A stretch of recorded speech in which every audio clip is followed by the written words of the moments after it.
Hey everybody, Beluni here. So I'm just going to do a video that shows how I use the Line6 POD HDPro to make patches for metal and djent. I'm going to run through some of the tips and tricks that you can use to help make the guitar sound a lot more analog, realistic, and fit into a mix a lot better. You can use some of these techniques for gigging, playing live, and even recording. So let's hook it up and see what we can do. So I've opened up an empty patch. Typically I like to start off by toggling between different amps, cabs and mics until I find a tone that's as close to how I want it to sound. Then I'll add stomp boxes or pedals pre and post just to fine tweak it. There are a number of options you can use, but I've decided to go with the TREBLE, which is a Mesa dual rectifier.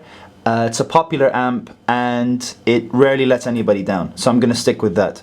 I'm running it through a 4x12 Engel cab, which is the XXL V30, and for the mic a SM57 on axis. I'm not a big fan of the cab and mic impulses and sims that you get with this unit. I find they're quite limited in terms of the options for 4x12 cabs and mic positions.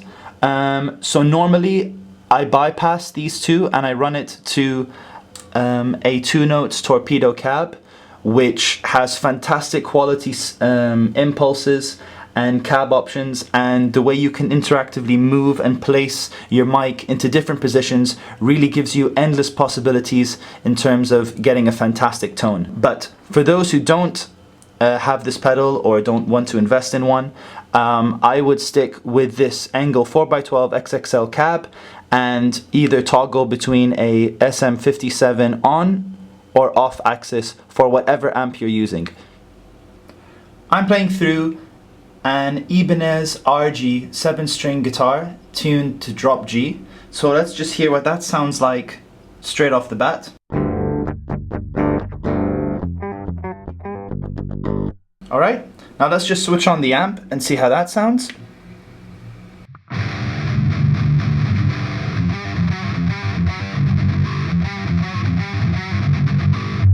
Okay, so my first tip is before you tweak anything in the amp in terms of settings and whatever, first go to the edit window for the amp, and here we have 5 windows. I'm on the first. Just go to the window where you can see low cut. This is essentially a high pass filter, and it just takes out all of the mud, all of the low end that you don't need in your guitar tone, and it will just help let the amp breathe and push out the frequencies that you do want. So I always typically set this to about 120 Hertz regardless of whatever amp I'm using, because I know that there's nothing beneath 120 Hertz that I'm going to need. So let's set this to 120 like I said, leave everything else the same, leave even the amp settings the same for now, and just hear how that sounds. I've made another patch here that doesn't have the low cut. So let's just hear what it sounds like without the low cut.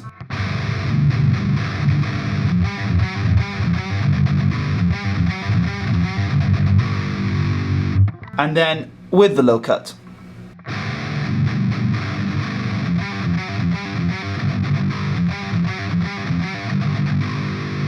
So as you can hear, there's already a huge amount of low end that is taken out by the low cut, and this is really going to help the tone. It allows, like I said, the amp to breathe. So let's now go to the amp settings, and this is just the settings that the patch uploads as soon as you use the TREBLE. My second tip, which I usually like to tell people, is never set the drive above 12 o'clock or 50%. Especially with high gain amps, you're not really going to benefit that much by having the gain past 12 o'clock, and it's just going to saturate the tone far too much and you're not going to get the right dynamics, in my opinion. So let's just set the drive here to 50, and let's just go ahead and set everything else on the amp to 50%. Thereabouts, and hear what it sounds like. Okay, so this is what it sounds like.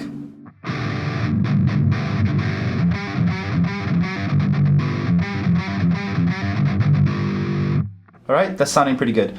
So Let's just play with the bass level, because I still feel there's a little bit too much low end. This may be the case with some amps and may not be the case with others, so this is purely a preference thing depending on which amp you're using. But in this case, let's bring it down a bit. So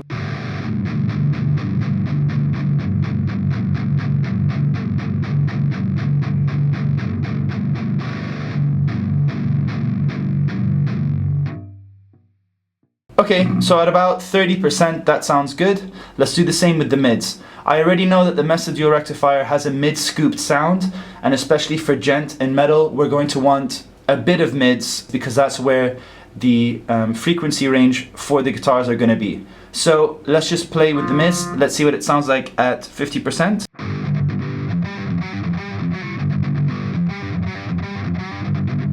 Alright, now let's just push that up to 60.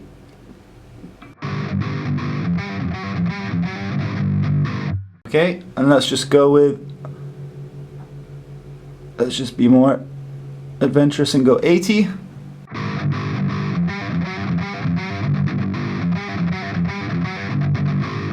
Alright, and then let's just go all the way to 100.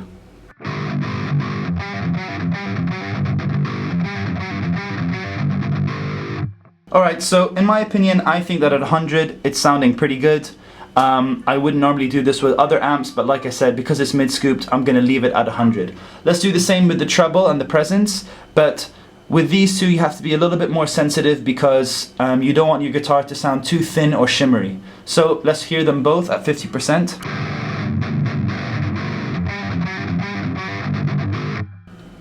Treble at 60 or so.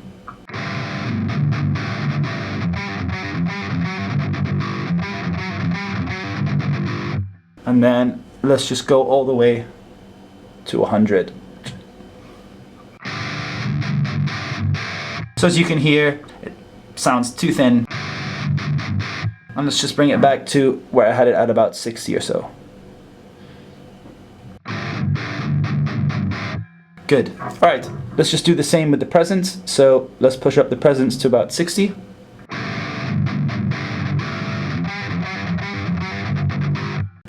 Let's just go further, 80 or so. And then let's just push it to about 100.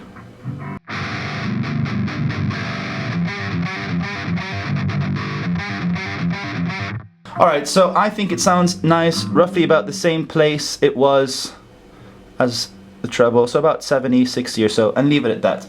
So we're going to leave the amp settings and save it as that, and just hear it one more time.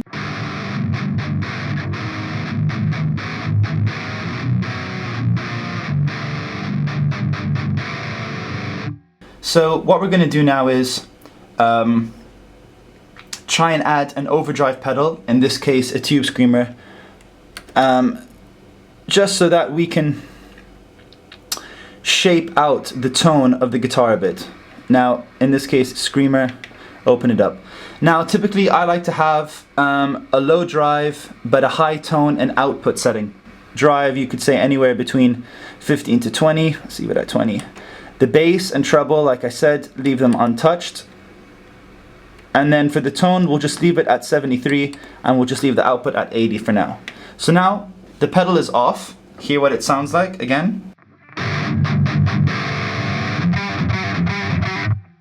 And then switch it back on.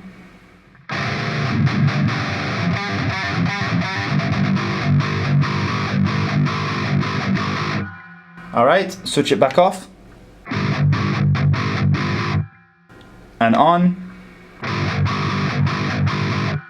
That's sounding nice. So we're just going to leave that as is.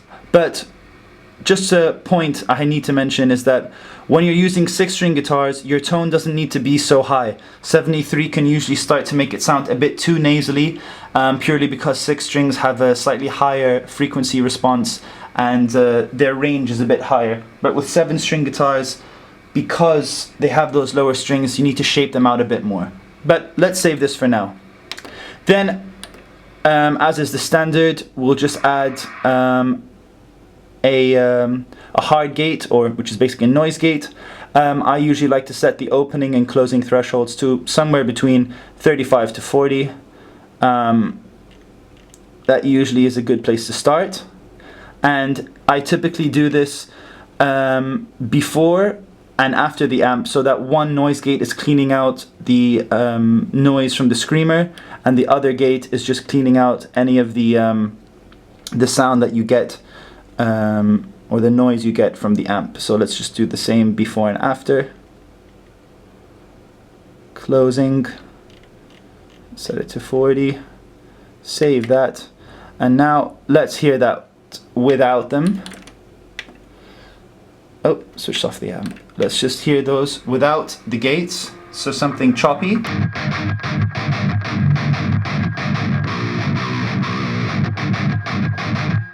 All right, switch on the gates, and then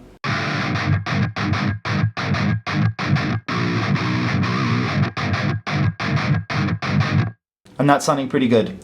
I'll just quickly go back to the screamer because there's a bit of that high ring, and that's usually to do with the output level. I'm just going to bring the output down a bit because it's pushing the amp a little bit too much. And let's just do that again.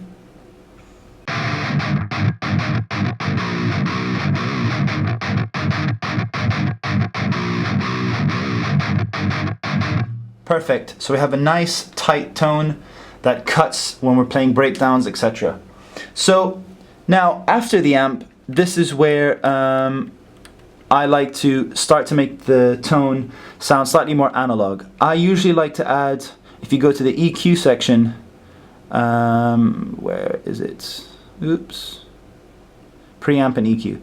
And I like to add a vintage preamp. Now if you open up the settings, the gain I like to leave straight at 50, and the output I just like to push it up again because I try to match the output so it's equal when I have it on and off, which is usually about 75. Phase I leave it as, but I basically use this to shape the guitar in terms of a high and low pass filter.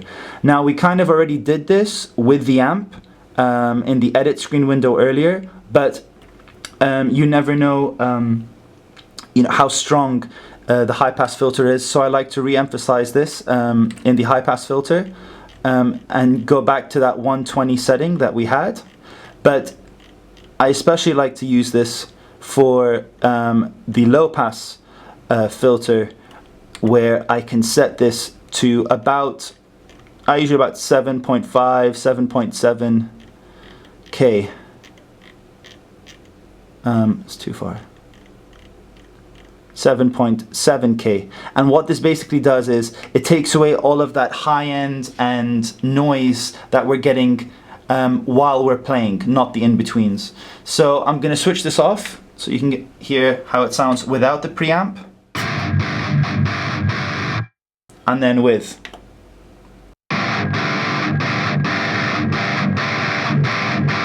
So as you can hear, the mids suddenly come to life, the guitar has a lot more body, it sounds meaner. So we'll do that again.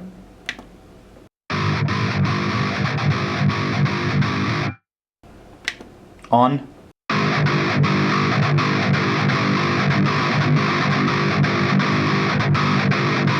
And you can hear it sounds so much more alive, it feels realistic, and it feels really aggressive. So I'm going to save that. Finally, what I'm going to do is I'm going to leave this one blank and come back to it for a second, but what I like to do is, this is purely a preference thing, I do like to add a bit of reverb, and in particular a spring reverb. And if we open up the settings,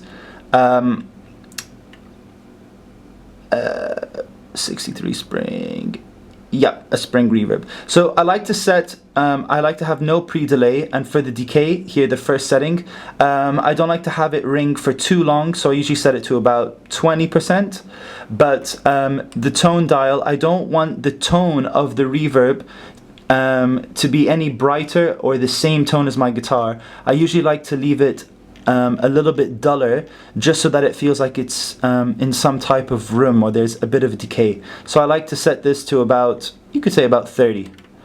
And then for the mix, this is like your wet dry mix. I usually like to have it at about, just leave it at 15. But we'll hear it without.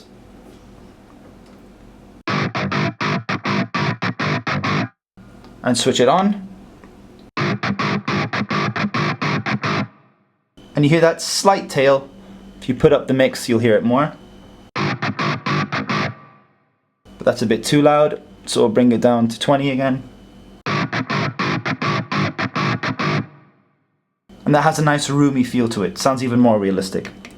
Now I'm just going to come back to this final gap here, which is basically dependent on whether I'm playing live or not. Now, if I'm recording the tone, I can then EQ it and shape it in Pro Tools or on my DAW. But especially for live, when I know that there's a particular sound that I want, I usually like to add an EQ pedal, and I'm gonna get the sound I'm trying to achieve in the studio but live without someone messing it up for me. So I'm gonna go with a studio, is it studio EQ? Yes, a studio EQ. Alright, and it basically gives you have two parameters. You can choose a low frequency and a high frequency, and then plus or minus it. But in this case, I'm not going to touch the lows or the low frequencies. I'm just going to go for this high frequency at a 1.5K or 1500 Hertz. So I'm just going to push this up by about a dB and a half, but I'm going to bring the overall output or the gain in this case for the EQ down a dB and a half, because I don't want to push the level too far. So this is it without.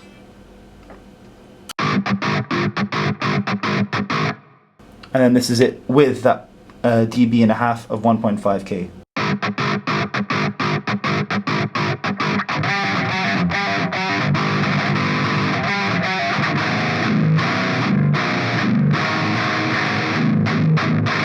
And that's sounding really nice. So I'm just going to save that as is. So basically, if I'm playing live, I will leave the EQ on. If I'm recording this tone, I basically leave the EQ off and play without it.